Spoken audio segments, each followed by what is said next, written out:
Austin's what he's driving.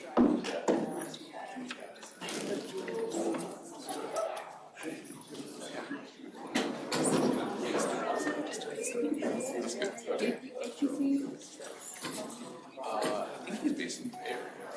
Usually, who is actually never understood. Yes.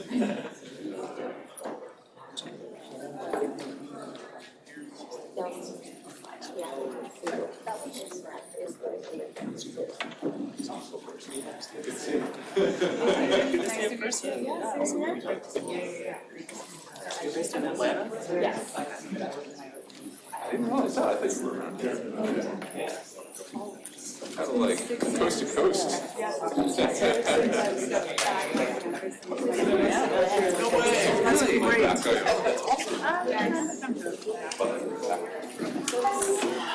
I was at 175 Indiana Street, ramshackle building here.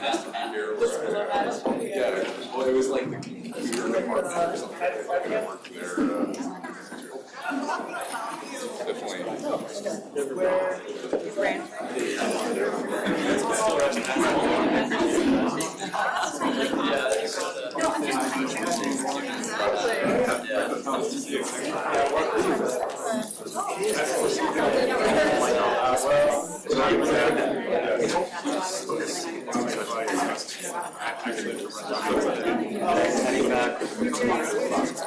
I'll check.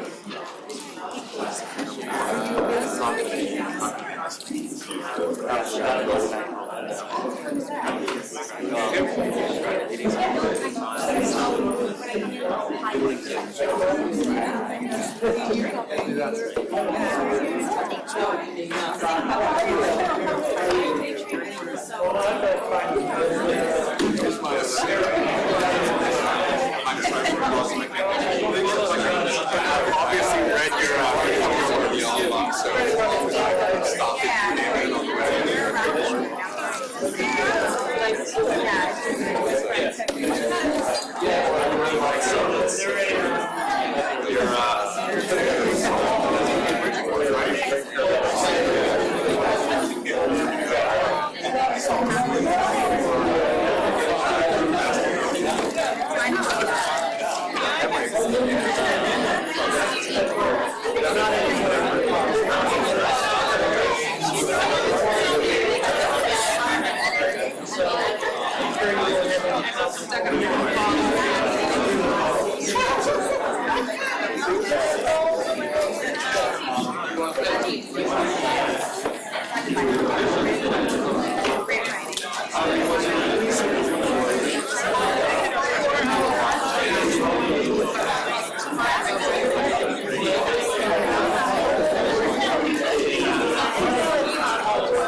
the School of Engineering and Applied Science. Hello.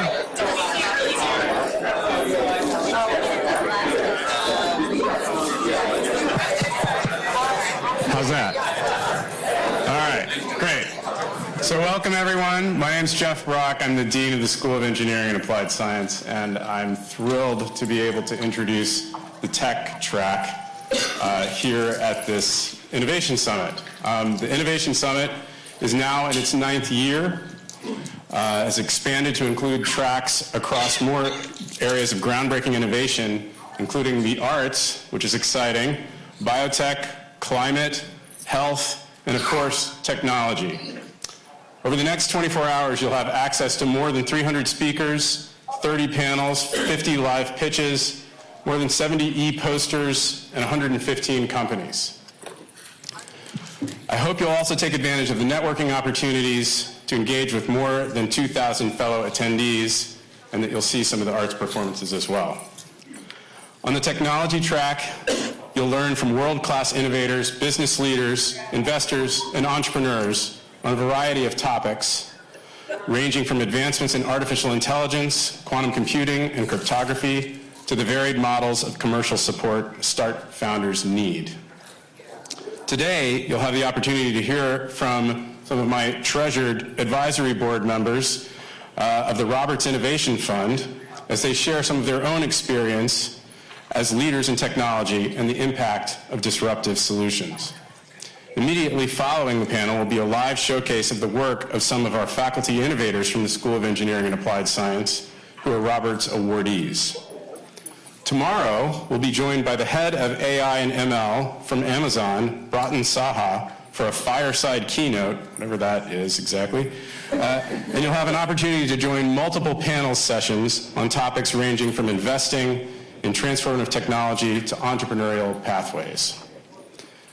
Thank you again for joining us. Without further ado, I'm pleased to introduce Claudia Reuter, Director of the Roberts Innovation Fund, who will be moderating our first session.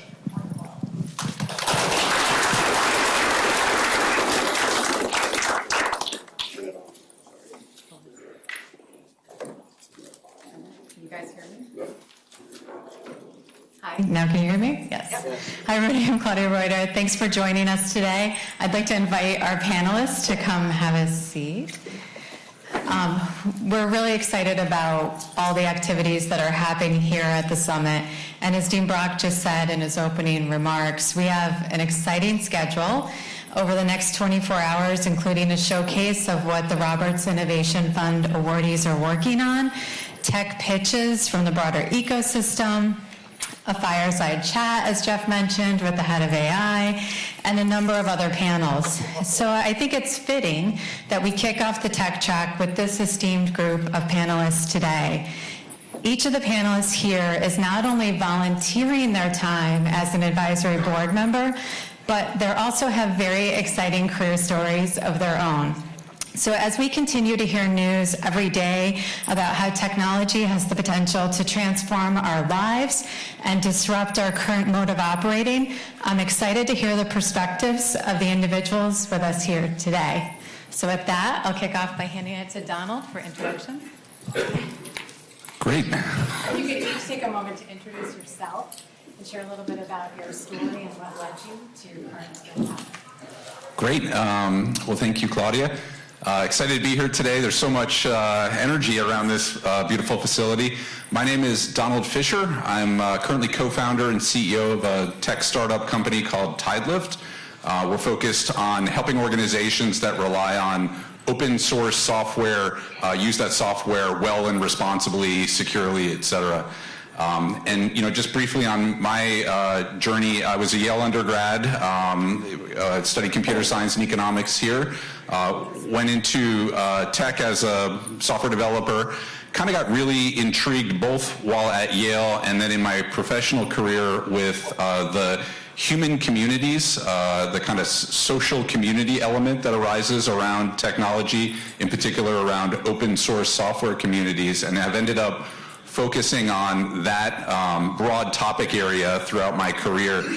So basically, I look for situations where there are passionate, motivated, networks of humans collaborating around a technology area. And then what I'm really interested in is how can you design a business model that amplifies that energy and allows that community of creative technologists to thrive. And I guess maybe briefly, that's one of the reasons why I found the idea and the mission of the Roberts Innovation Fund so compelling from my perspective, is because that's yet another form of a community of creative technologists, in this case, Yale faculty in the engineering and applied sciences. I think that's an amazing resource that is that's existing here, and to be able to take some of these ideas about how to grow businesses around those that passion and those networks of humans, really interesting and compelling opportunities. So glad to be part of it. Hi, I'm Sheng Liang. I got a PhD in computer science from Yale in 1998, and I've been in California, working in the industry ever since. I've started a bunch of companies myself, and just Acorn Labs is one of my most recent startups that I started just about a year ago. And I think we're very lucky to be living in this era where technology disruptions that often originates from universities can have a pretty big impact in our society and in the industry, given the right setup. And I'm very lucky to not only have had the great education at Yale, but have had also the great mentorship and guidance from a lot of folks who helped me along the way. So I hope I could be helpful in any way going forward. Thanks. Good afternoon. Good to see everyone. I'm also in from California. My name is Stephen Kahn. I graduated in 1999, studied applied physics here at Yale, and am now at Google, at the Director of Operations and Strategy in Google Cloud, focused on our AI technologies. Before my current role, I've been at Google for 11 years. I've worked in all sorts of our consumer products, from Android to Chrome to Gmail and Google Drive. I had an opportunity to work on some of our AR and VR products as well. And before that, did some time in venture capital and consulting. So have all throughout my career have been afforded the opportunity to work in very entrepreneurial environments on a lot of new and emerging products and projects, and I'm just super excited to be here and see all of this energy and excitement around technology and entrepreneurship here at Yale, which is fantastic. One of the reasons why I came to Yale, knowing that I was interested in technology and engineering and physics, was that I could be ensconced in this environment which has full interdisciplinary kind of expertise, and that kind of investment I made as an undergrad is paying off now at Google, where we're certainly working on AI and generative AI. One of the areas that I spend a lot of time and put a lot of attention into is AI, responsible AI, data privacy, and how we can make sure that we build these AI technologies in a way that creates the intended good and not unintended harms. So, great to be here. Hello, everyone. Thanks, Claudia, for putting this together. I'm BG, did my PhD in computer science at Yale in 1995. And so the question is how we got here, kind of, not about what we do yet. It's fine, we can take it. I'm kidding. No, Jeff Brock is performing in the other one, so just one. He's a great bass player. After my PhD, I went west, spent a couple of decades in Silicon Valley in usual companies, wrote a lot of code at Oracle in the RDBMS kernel, and then ran a large ads business at Yahoo called Right Media. And then was very early at LinkedIn, was the founding head of data infrastructure, ended up doing a lot of open source that Donald now does, both at Yahoo as well as LinkedIn. And then, built a small company called NerdWallet, which we took IPO a couple of years ago, then retired, became an investor, started a couple of nonprofits, and accidentally became a VC just for a year to start companies. And I think we'll talk about more of that later. And with respect to Yale, hugely passionate about kind of bridging the Silicon Valley, building more bridges between Silicon Valley and Yale.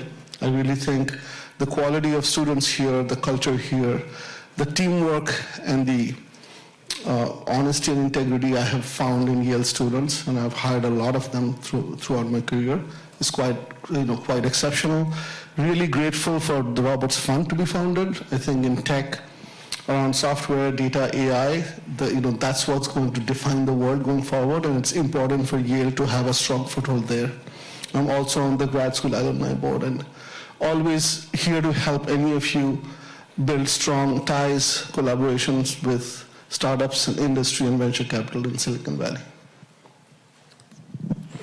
It's hard to follow that panel with an introduction. Hi, everybody. My name is Nami. I'm originally from India and moved here to start at Yale. So my introduction to the US and the culture here was on this campus.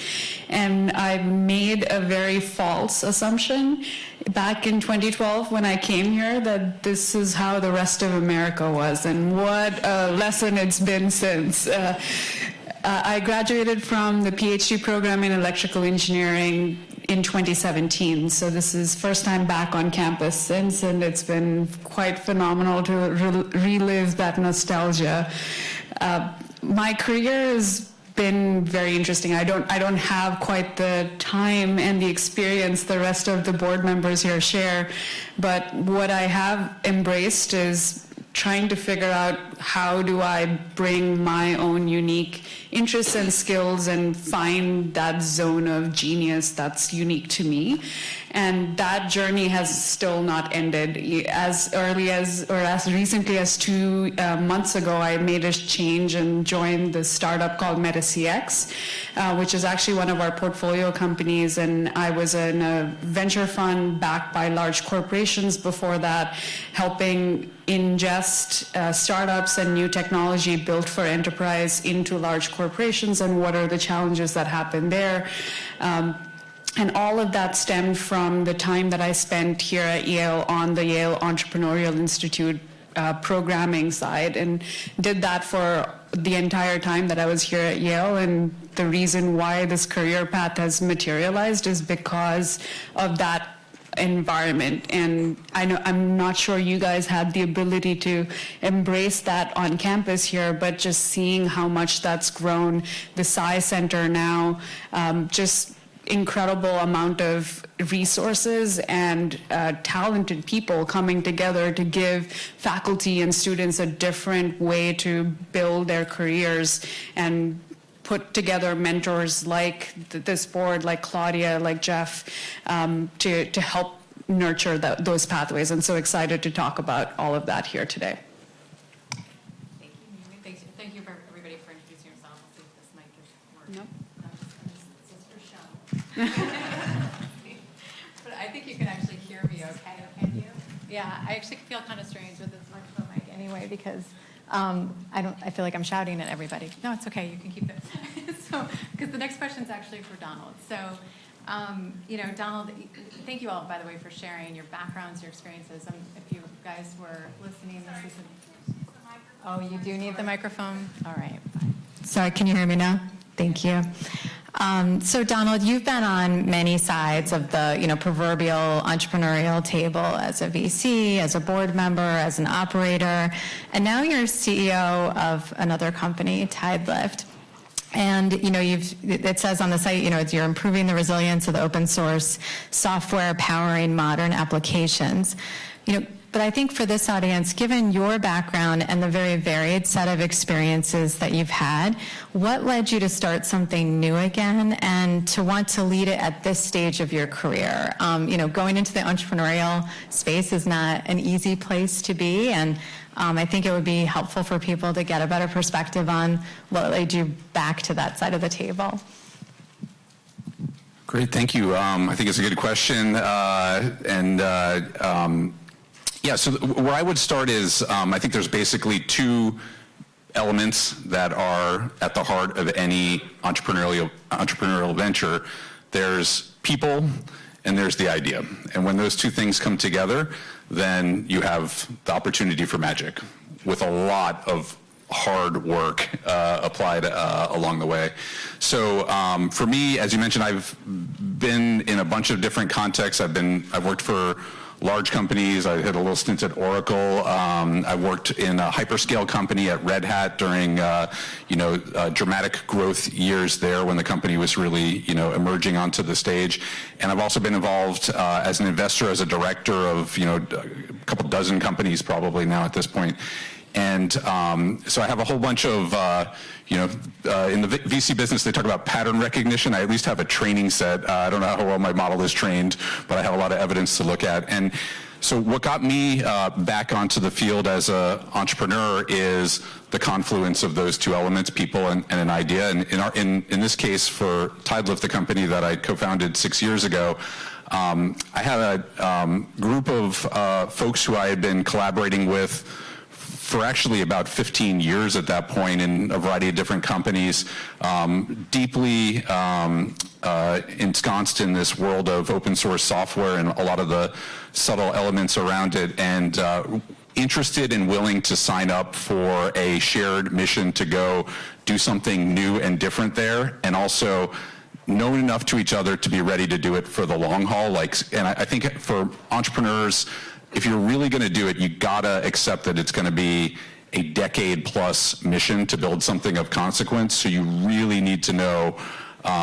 You're very well served to know the folks that you're undertaking that mission on with. And then the other element that I think is central is the idea. And I think the nuance that I have learned about the idea is if the idea is obvious, it's probably not right to undertake a decade-plus mission of your own energy around it. If everybody agrees that what's to be done and even the problem to be solved, then you're either too late, I think, or it's about to be way too crowded and you're barely going to survive. It's going to be an unfortunate starting condition. So I think you have to, for the idea, have some kind of a unique perspective, maybe even a contrarian perspective on the opportunities in the world. I felt like we had that with my co-founders around this new venture that we started and that we've been building. I think we're gradually being proven right around the area that we're focused on. There's been a lot more attention to it lately, and so now we're getting, we need to execute to make the most of the opportunity that we have.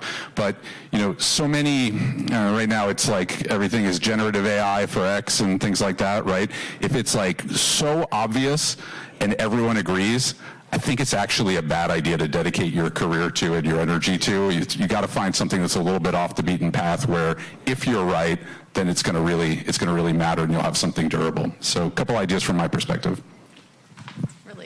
Really interesting. Thanks for sharing that. Actually, I'm going to jump next to Sheng then, because actually, Sheng, you're also starting a new company and you're also a serial entrepreneur. Can you, given what Donald was just sharing about the ecosystem right now and sort of everyone jumping onto similar ideas, can you share a little bit about what led you to start what you're working on right now, but also how you think about starting new businesses or experiences in this current, environment that we're in? Yeah, that's a great question, and I'd really like to agree with everything that Don said and like to build on that, because I think everyone in this room has some interest of entrepreneurship and joining a company and starting a company.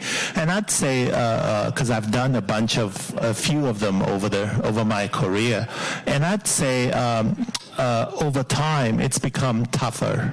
It's just, in the early days, at least when I came to Yale, there weren't any, entrepreneurial focus, right? And so a lot of people back then were making very obvious mistakes. And nowadays, pretty much, I mean, given the quality of the education and quality of the investors, quality of the advisors, I mean, pretty much the run-of-the-mill stuff, the table stakes, I think everyone has. You're unlikely going to win by just pure execution anymore. So in situation like this, it makes it increasingly important to start with some unique insight, like Donald said, contrarian view, and that's very hard, much harder to get than it seems. So one thing that worked pretty good for me was, I started as a researcher, like I'm sure like many of you, and then I started my career as an engineer, and I think I tend to get lost in the details. I very quickly I realized a lot of the stuff I was passionate about, not only that I had trouble explaining to other people, but also even if I did, really nobody cared, and let alone they're gonna, they're not even gonna use it, let alone they're gonna pay money for it. So we're very, very far away from a successful business. So one thing that worked, honestly worked very well for me, and I think really led to some of my more successful outcomes had been either solve problems that I either personally a user or just collaborate with people who have insight to something from a user perspective. So for me, what was the most obvious was, as a technology person, like I felt like I could never really start personally. I wasn't able to start like a financial services related business or even a consumer business because I just wasn't a representative enough consumer of the mobile internet. But I had a lot of understanding of actually using, some of the enterprise technologies, and I also befriended some of my colleagues who had even more insight, and some of my early customers. They actually end up being some of the best product builders because they really had the best insight from a user perspective. So that's something I always advise people now, because especially talking to a lot of professors and researchers and very, very educated people without many years of industry experience, and I think that's kind of the biggest gap I've seen.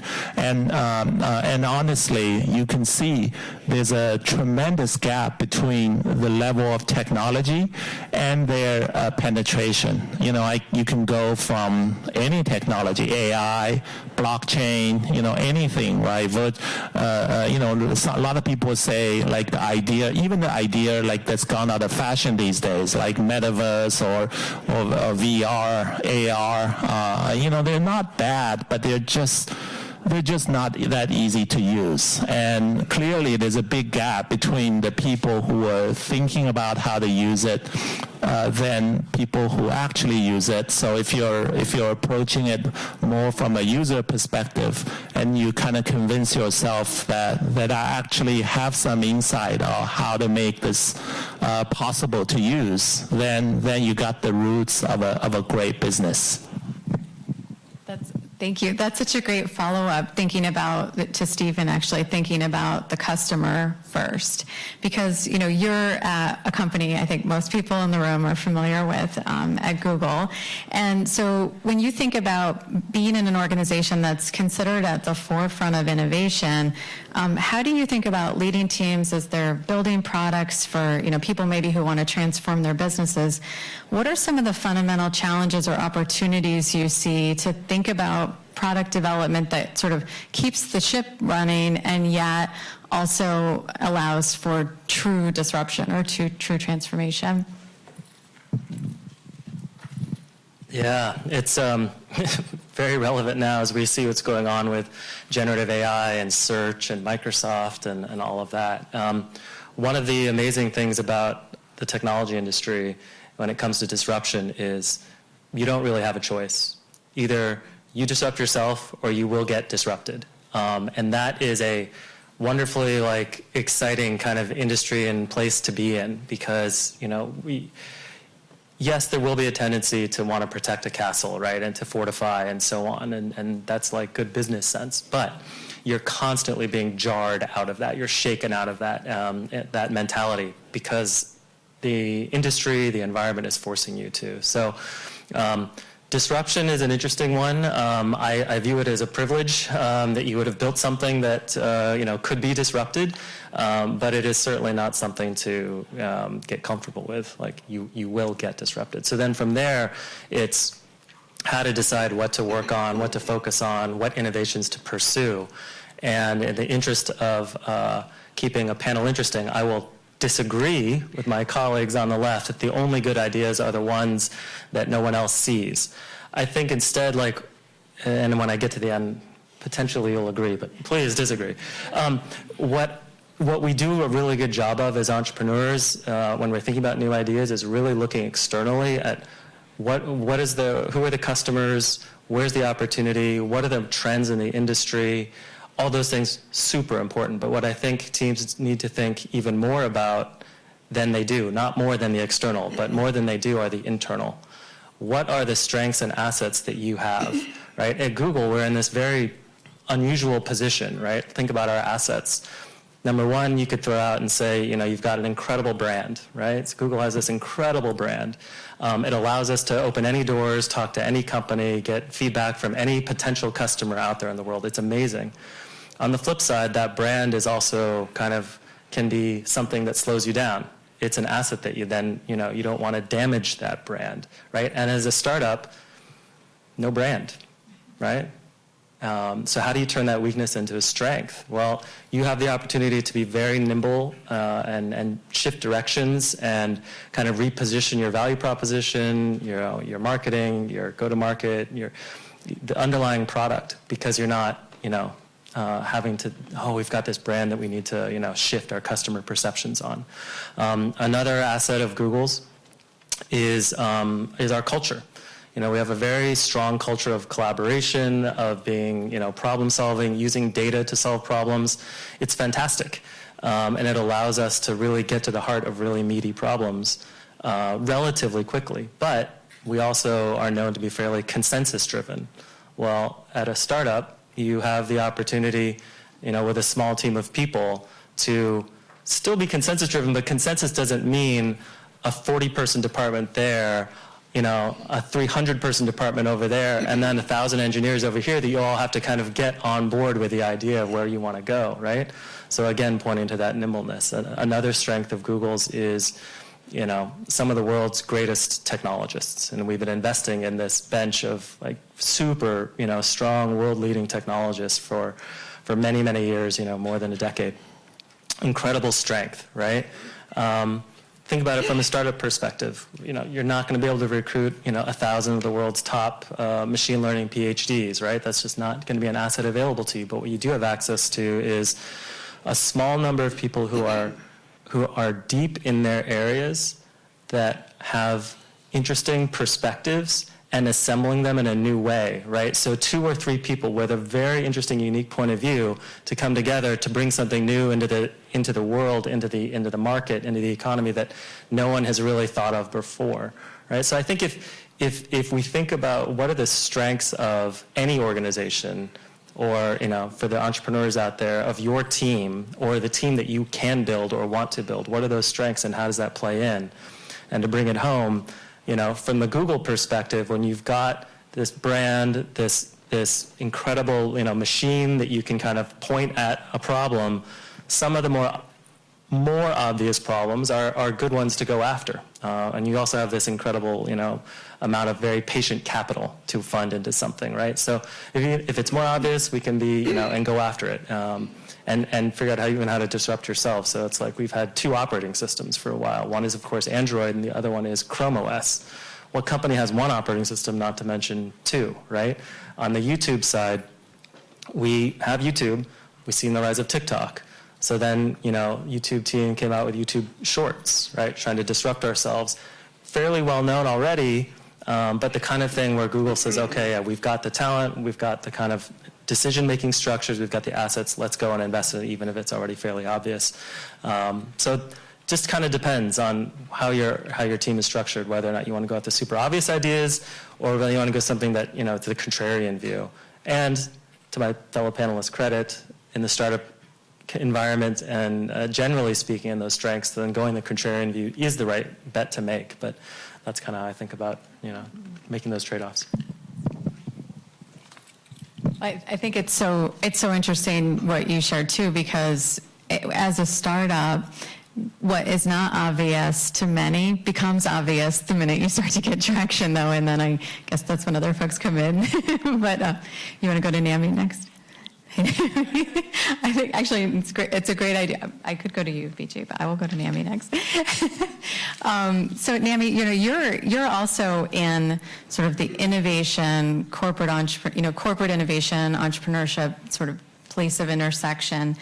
And you've worked with a lot of big organizations, Delta, UPS, Goldman Sachs, Coca-Cola, and you've also worked with early stage companies.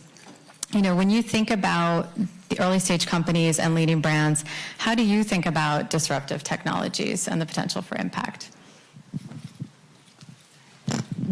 We're going to play a lot of relay the baton today.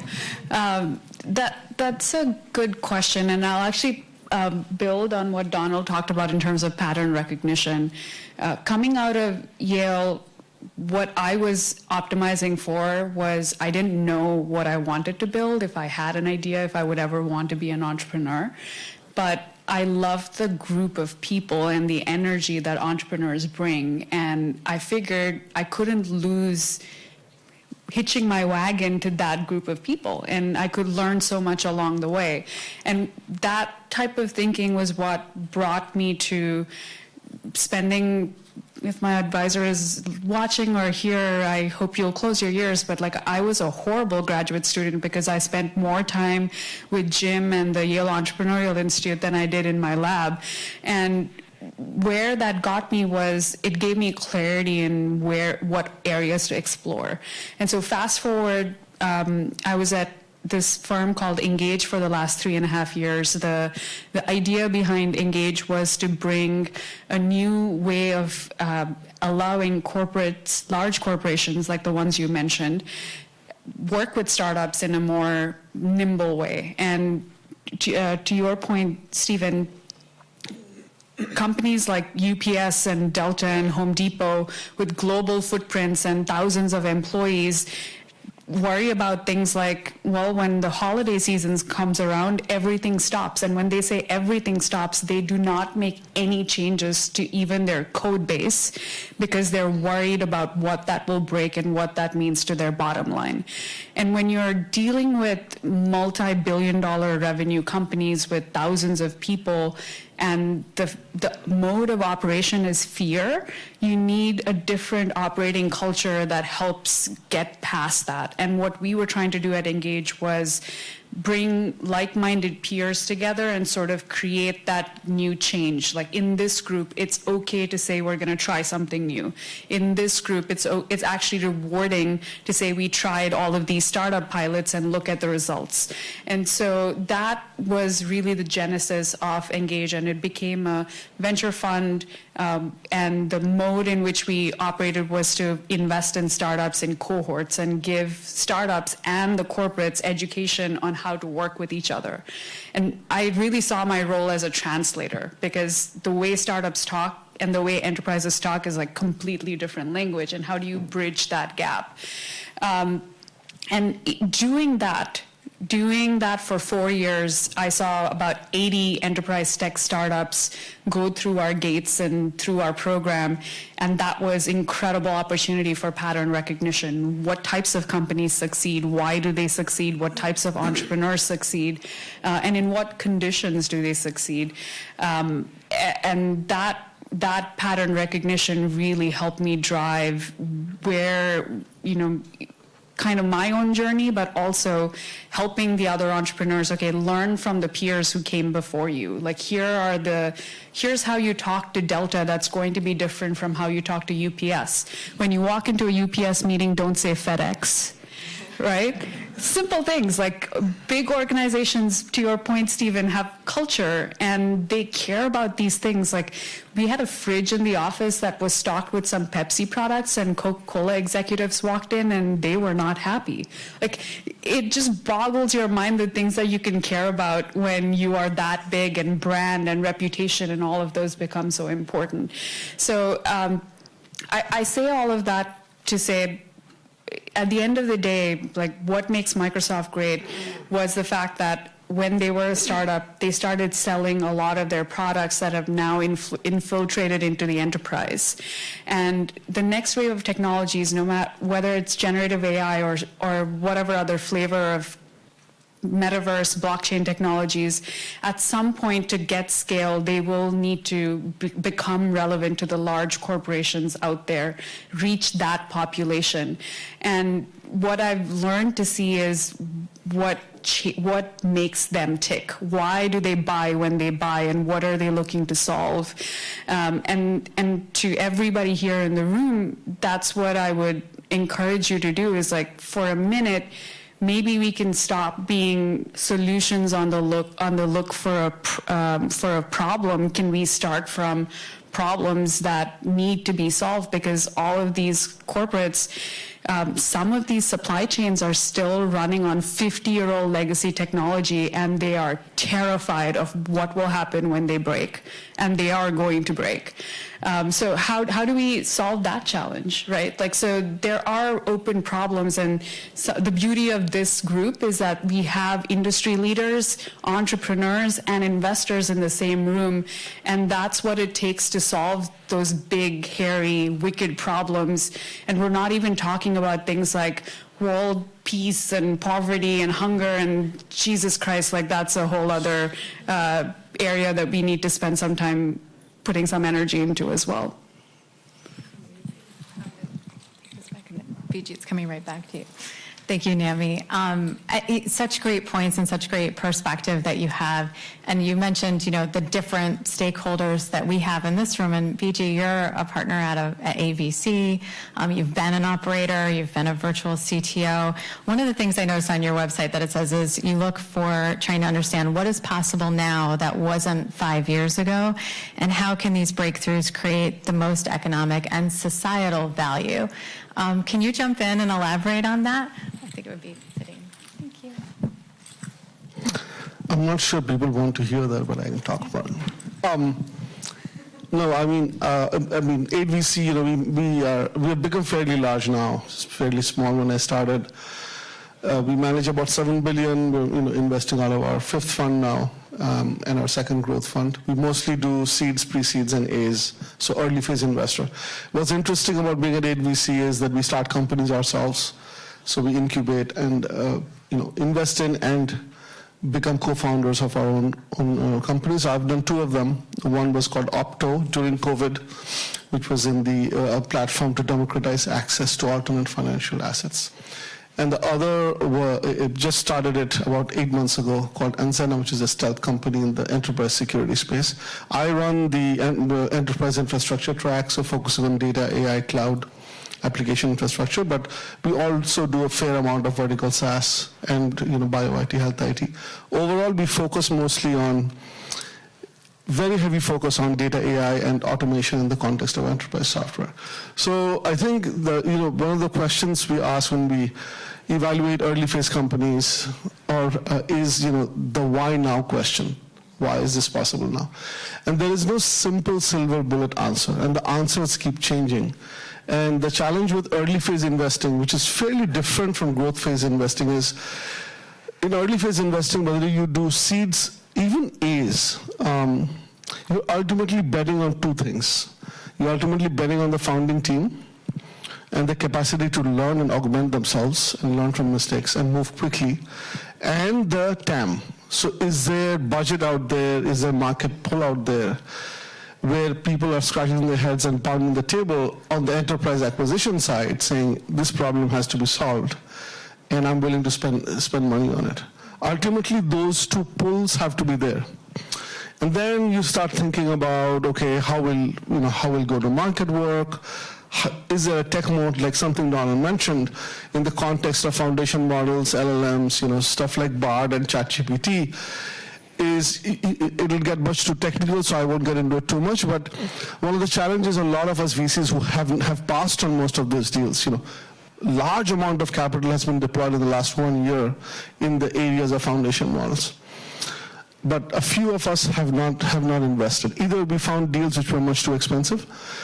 We looked at it and saw that if you do stuff in the application layer, and I'm talking about the why now question, it is clear that if you use large language and foundation models, you can do a lot of important stuff around workflow automation where unstructured data and text is flowing through them, whatever that means.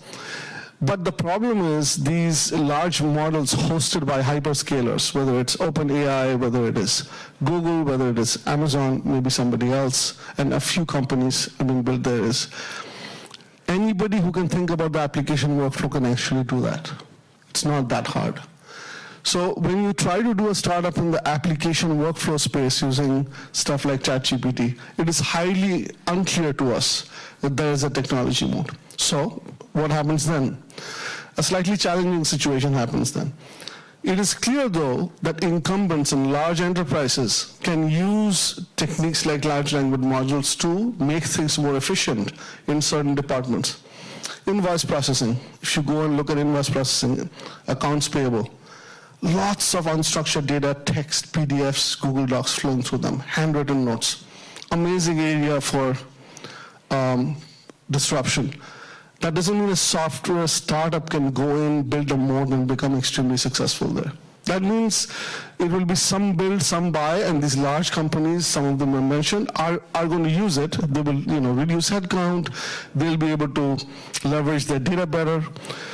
So there is a why now script playing out there, but it's not beneficial to startup founders and VCs. In the context of large language models, we started asking the questions, yes, there is lots of unstructured data in an enterprise, and it's growing rapidly, whether it's Google Doc, whether it's a Slack channel, whether it is PDFs flowing through stuff. Is there something in the infrastructure tier, in the orchestration tier, that can be done which is very high leverage?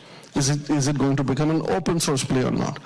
So, you have to ask the why now question in the context of the tech, the use case, the budget, and then you start asking, if you want to go build, say, an orchestration tier, a workflow tier, which is a platform for large language models, what sort of a founding team do you need? Do you need people who actually know these legacy areas of software? Or do you need people out of Google or Yahoo or LinkedIn or Facebook who have built a lot of open source infrastructure? So all I'm trying to point out is that's really the very interesting part of our job. Now, to be humble, early phase investing and building is extremely hard. And the path to success, and sorry to say it, but most startups fail. Startups are hard. So the path to success is always non-linear. There will be micro pivots there will be learning there.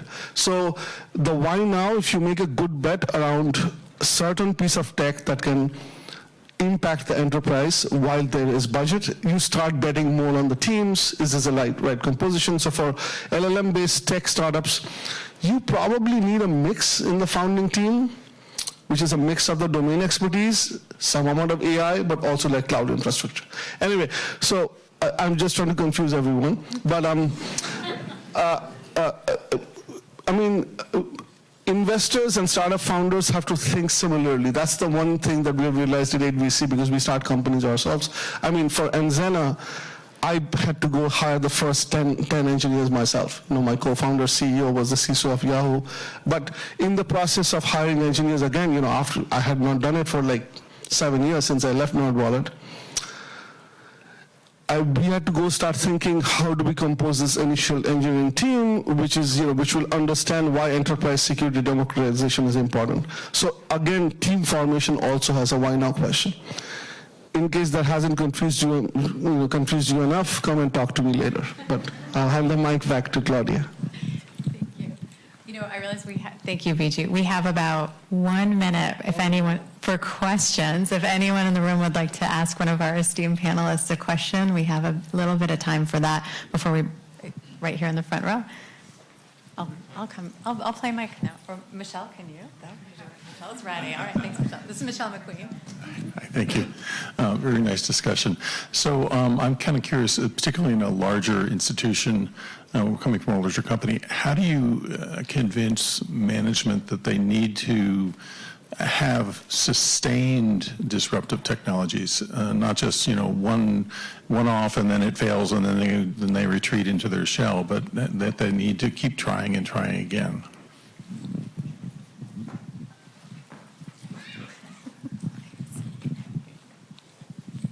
Great. So I think the question is, in a large company, how do you maintain focus on trying to get something new off the ground? Multiple. Okay, great. So, the part of it just goes into making sure that your teams, that your management culture, that your executives are all very focused on looking at the quote-unquote data, but looking at the information that's coming in. All right? So one of Google's 3 kind of pillars is respect the user, respect the opportunity, respect each other. Right? So one is the user. Right? So we have a culture where we're always looking at what is the market telling us, be those on the enterprise side customers or on the consumer side users. That just continually keeps you realizing that patterns are changing. Users are finding new and interesting things, and especially in the consumer side, 1999, I think I had that kind of moment where I tried Google for the first time, and I was like, oh, okay, Alta Vista was good. Google's pretty amazing. I had the moment where I tried Firefox browser for the first time. And I was like, oh, okay, Internet Explorer was fine, but Firefox is now the thing. With generative AI, I had that moment where the first thing I tried was using the tools to write a thank you note or something, and I was like, this just doesn't, this is oh, I guess I want a faster horse, right? It's I guess this will help me do something, but it lacked the authenticity. But where it caught for me was where I did that first, I asked the first question about kind of planning and ideation, right? And just getting me going and getting me thinking around, different topics and different ideas. For me, that was a moment where I was like, oh, this is really interesting. So if you pay attention to the users and consumer internet side, there's these moments, and you try to stay attuned to those moments, then you'll just be drawn into needing to continually disrupt. I think we have time for maybe one question, and then we're going to have to wrap to get ready for the next section. Does anyone have another question? Oh, right here in the front. I'll really do it this time. With everything going on in the world and how things change so quickly, and you said the word plan, which triggered a thought in my mind. When you think about your planning process or your game plan, are you thinking a 1-year plan, a 2 years plan, a 10-year? Are you doing a 2-year and a 10-year? That kind of whole planning cycle and keeping yourself within the playbook or changing the playbook. What is that like these days?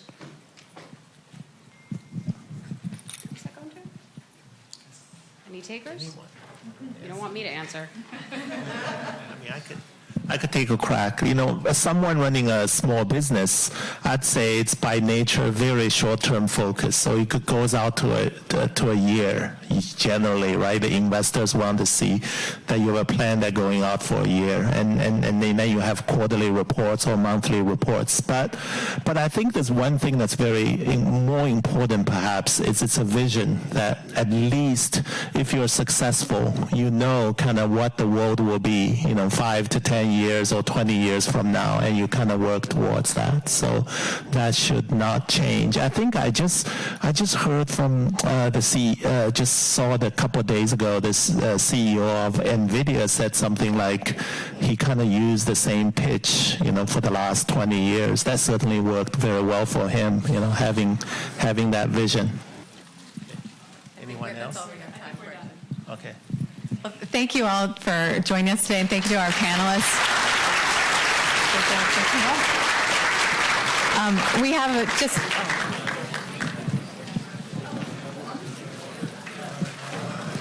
We'll be back in just a few minutes with the Roberts Innovation Fund awardees. Is Allison here? There she is. Yes. Oh my gosh. Well, at first, I was hanging out in the house room, and I was like, this is beautiful. I meant to send you. Hey there. I had a quick question. Is it possible for me to be able to update my probably? Yes. I sent it to Claudia. Or I could send it to whoever's on it. Yeah, if she can, if we can grab her, yeah.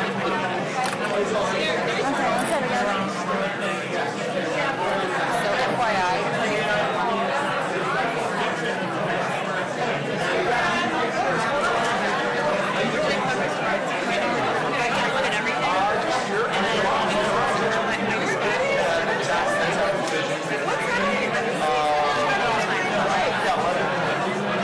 Alright, I'm gonna let you do this. I'm not gonna be in your ear about it. Did you get what you needed? Just coming out, just gonna roll. No, yeah, it's all good. You're correct, I'm correct, we're correct.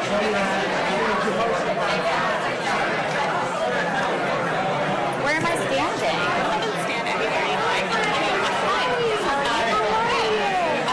We can use this. Okay. Okay.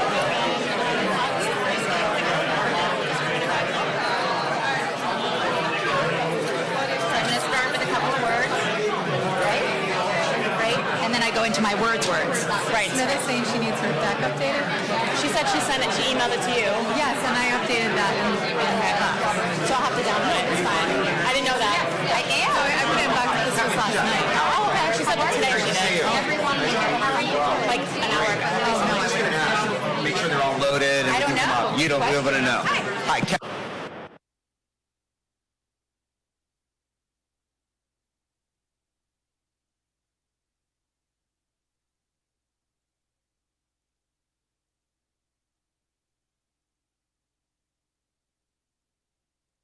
Question I had was, should I think it's supposed to be 3:30. Hello? I have to head out like at 3:10 or 3:15, like probably shortly after. I'm in the middle.